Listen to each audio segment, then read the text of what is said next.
Bienvenidos a Directo América de France 24. Soy Rosa Pérez Masdeu. Vamos con las noticias.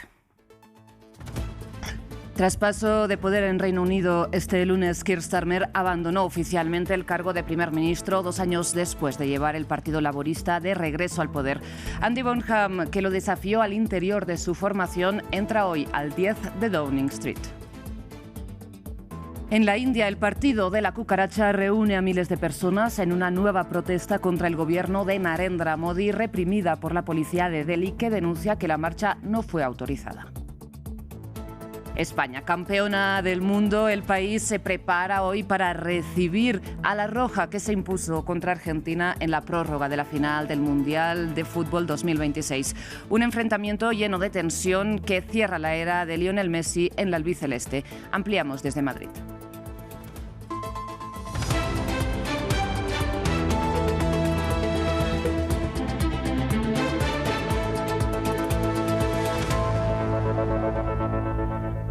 Iniciamos en Reino Unido, como decíamos, tras un encuentro protocolario con el rey Carlos III.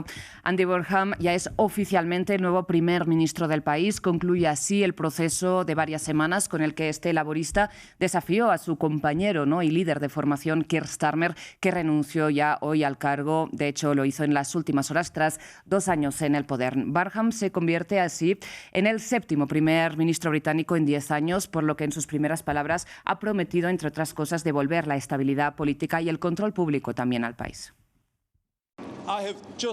Acabo de venir del Palacio de Buckingham, donde he aceptado la invitación de Su Majestad el Rey de formar un gobierno. Al hacerlo, estoy agudamente consciente de ser la séptima persona en los últimos 10 años en caminar esta calle. El 7º primer ministro desde 2016, haciendo de este un momento para la reflexión y nueva determinación. Requiere que mi generación de políticos eleve su desempeño y se ponga al tanto de este nuevo desafío. Gran Bretaña necesita mostrarle al mundo que puede recuperar su estabilidad una vez más. Y ese es nuestro desafío, hacer que la política funcione, hacer que funcione mejor. A continuación les ofrecemos una revisión al perfil del nuevo primer ministro de Reino Unido, que, como decíamos, era hasta hace poco alcalde de Gran Manchester. Al asumir el mando como nuevo líder del Partido Laborista, Andy Burnham advirtió que esta era quizá la última oportunidad del partido para cambiar su suerte. Ante legisladores y dirigentes, se comprometió a liderar un equipo unido y a lograr el cambio que el país tanto anhela. Estamos unidos y ponemos el poder que surge de esa unidad al servicio de las personas en aquellos lugares que han esperado demasiado tiempo a que la política les devuelva la esperanza. Burnham nació en Liverpool en 1970 de padres que eran fervientes seguidores laboristas. Comenzó su carrera a los 20 años trabajando para un diputado y luego fue subsecretario de Tony Blair y trabajó en el gabinete de Gordon Brown. Apodado el Rey del Norte, es más conocido por sus 9 años como alcalde del Gran Manchester. Allí mejoró los servicios y renovó el sistema de transporte que volvió a colocar bajo el ojo público. Dejó el cargo en junio para postularse y regresar a Westminster como diputado por Makerfield. La palabra Makerfield deberá ser recordada en el futuro como sinónimo del cambio que se produjo en la política británica. Este es el momento. Su victoria le permitió desafiar el liderazgo del primer ministro Keir Starmer, quien sufrió meses de agitación política, escándalos y errores en política interna. No es la primera vez que Burnham aspiraba a la dirección del Partido Laborista. En 2010 perdió frente a Ed Miliband y 5 años después fue derrotado por Jeremy Corbyn. A pesar de su propuesta de delegar el poder a las regiones y demostrarse decididamente a favor de las empresas, aún queda mucho por saber sobre sus prioridades políticas. Se le considera uno de los mejores comunicadores del Partido Laborista y los miembros del partido creen que es su mejor apuesta para frenar al partido Reform UK de Nigel Farage, que según las encuestas podría ganar las próximas elecciones generales previstas para 2029. De Reino Unido vamos ahora hasta la India, donde miles de manifestantes marcharon hacia el Parlamento de Nueva Delhi exigiendo la renuncia del ministro de Educación del país. El movimiento de las cucarachas, liderado por cientos de jóvenes, comenzó, recordemos, como una plataforma satírica juvenil, pero se ha transformado en un importante movimiento antigubernamental que ha cobrado un nuevo impulso, además, después de que en los últimos días un activista en huelga de hambre fuera trasladado a un hospital contra su voluntad. Superando las barricadas policiales en Nueva Delhi, estas tensas escenas se vivieron el lunes en la capital india, cuando las fuerzas de seguridad dispersaron a la multitud y utilizaron porras contra los manifestantes. La marcha hacia el Parlamento indio fue protagonizado por el movimiento juvenil conocido como las cucarachas. Exigen la dimisión del ministro de Educación de India tras las reiteradas filtraciones de exámenes de acceso a las facultades de medicina. El ministro de Educación debe asumir la responsabilidad porque en 2024 ya se produjo una filtración de documentos y esta vez se repite y él no está asumiendo la responsabilidad. Voté por este gobierno, así que creo que tiene la obligación de responder a nuestras preguntas. Ese es un derecho humano fundamental que me corresponde. La manifestación en Nueva Delhi cobró nuevo impulso después de que un conocido activista vinculado al movimiento de las cucarachas fuera trasladado a la fuerza al hospital por la policía el sábado. Sonam Wangchuk llevaba 21 días en huelga de hambre y su estado de salud había empeorado. Durante muchos días Sonam ha estado protestando, pero el gobierno no ha atendido nuestras demandas. Si no lo hacen, veremos qué sucede. El régimen de Hitler no duró tanto. Ni siquiera los británicos pudieron gobernar eternamente. El gobierno del BJP también caerá. No es imposible, sin duda caerá. El partido de las cucarachas tomó fuerza inicialmente en Internet en respuesta a un comentario despectivo del presidente del Tribunal Supremo de India sobre los jóvenes desempleados.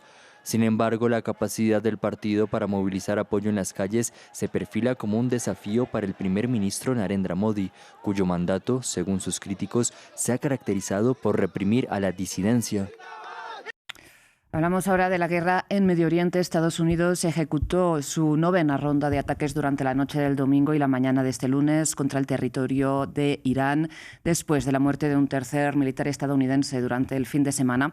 Mientras tanto, la Guardia Revolucionaria anunció que había atacado activos y puestos militares estadounidenses nuevamente en Jordania, Kuwait y Siria. El portavoz de Exteriores iraní atribuyó cualquier expansión de la guerra a Estados Unidos. Veamos el informe.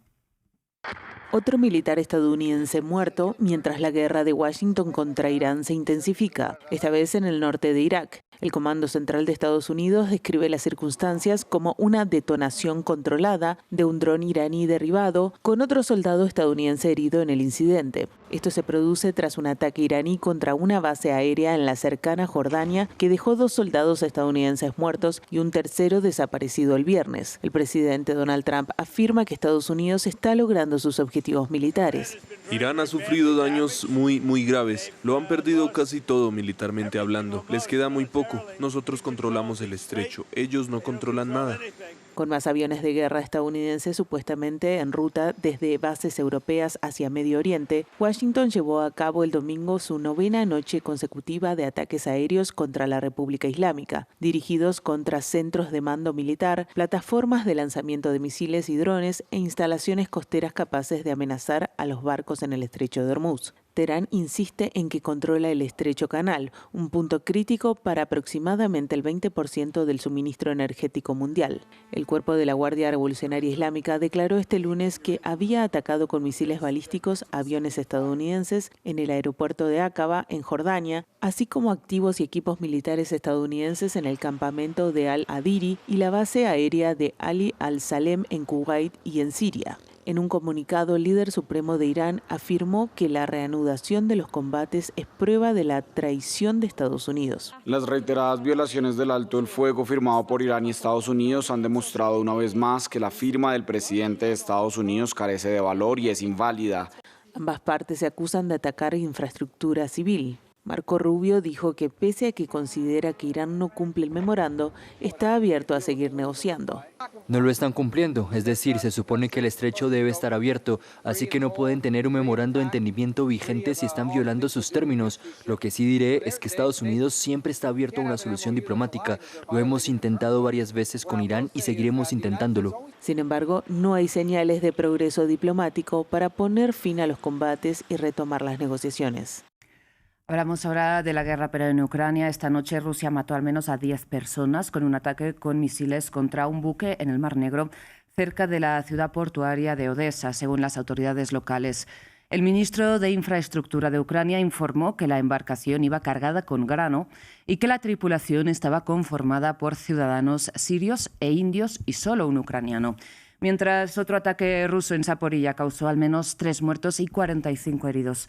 Por otro lado, las Fuerzas Armadas de Ucrania lanzaron decenas de drones contra infraestructura energética rusa en la región de Moscú, a 400 kilómetros de la frontera entre ambos países, según el presidente Volodymyr Zelensky, que reivindica así una respuesta justa a las agresiones contra su población. En otras noticias, en Estados Unidos, J.D. Vance se convirtió oficialmente en el primer vicepresidente en tener un hijo mientras está en ejercicio en 150 años. Católico practicante, el vicepresidente se ha convertido además en una de las caras públicas del ultraconservadurismo estadounidense. El político y su esposa, Usha Vance, han aprovechado el embarazo para promover los valores de la familia tradicional y dieron hoy la bienvenida a su cuarto hijo. Vamos a España porque tras una noche de euforia y celebraciones, el país se prepara para recibir a los campeones del mundo, un equipo que representa la diversidad de la sociedad española y que se impuso este domingo contra Argentina en la prórroga de la final del Mundial, que cierra, por otro lado, la era de Leo Messi en la selección albiceleste. Conectamos en Madrid con nuestra corresponsal Marina Colorado. Marina, ¿qué tal? Muy buenos días. Cuéntanos cómo se siente el ambiente tras la victoria de anoche. Sí, España amanece hoy con algunas ojeras más de las habituales en un comienzo de semana tras la larga noche de celebraciones después de presenciar ese nuevo hito histórico de que España consiguiera la segunda estrella en esa camiseta, un nuevo mundial de fútbol masculino tras 16 años. También era algo más difícil con el sueño que muchos han pasado por no dormir casi, leer esas portadas de los diarios españoles, tanto generalistas como de deportes, que abrían todos sin excepción con esa foto de los 26 campeones del mundo de 2026. Primero fue ese gol de Ferran Torres en el minuto 105 durante la prórroga el que hizo estallar de alegría a todo el país, pero sin duda fue el pitido final del árbitro el que convirtió a España en un escenario de fiesta colectiva. Toda esta fiesta se desató en las calles de las ciudades de España y en particular en Madrid. La gente que estaba presenciando el partido en esas pantallas gigantes a las que acudieron unas 50.000 personas fueron hasta esa mítica plaza de Cibeles para celebrar hasta que empezaron a salir los primeros rayos del sol. Estuvimos en esa plaza de Cibeles anoche y hablamos con muchos de los jóvenes, que eran la mayoría de quienes estaban ahí celebrando, y nos comentaban la alegría que tenían porque para muchos era la primera vez que ellos podían celebrar realmente, siendo conscientes esta Copa del Mundo para la selección masculina. Y además recalcaban lo bonito que había sido ver al país unido por una misma causa, algo bastante inusual ahora mismo en un país bastante crispado política y socialmente. Marina, y según lo previsto, se espera que Cibeles, entre otras calles de Madrid, sean hoy nuevamente escenario de celebraciones, ¿no? Con, digamos, el desfile de los campeones del mundo con el trofeo. ¿Qué se espera exactamente? Sí, no hay descanso para estos 26 campeones después de celebrar con sus familiares y amigos en el MetLife Stadium en Nueva Jersey. Han viajado hasta España. Una vez aterrizados en España, se espera que sean recibidos por los Reyes en el Palacio de la Zarzuela sobre las 5:30 de la tarde, hora de Madrid.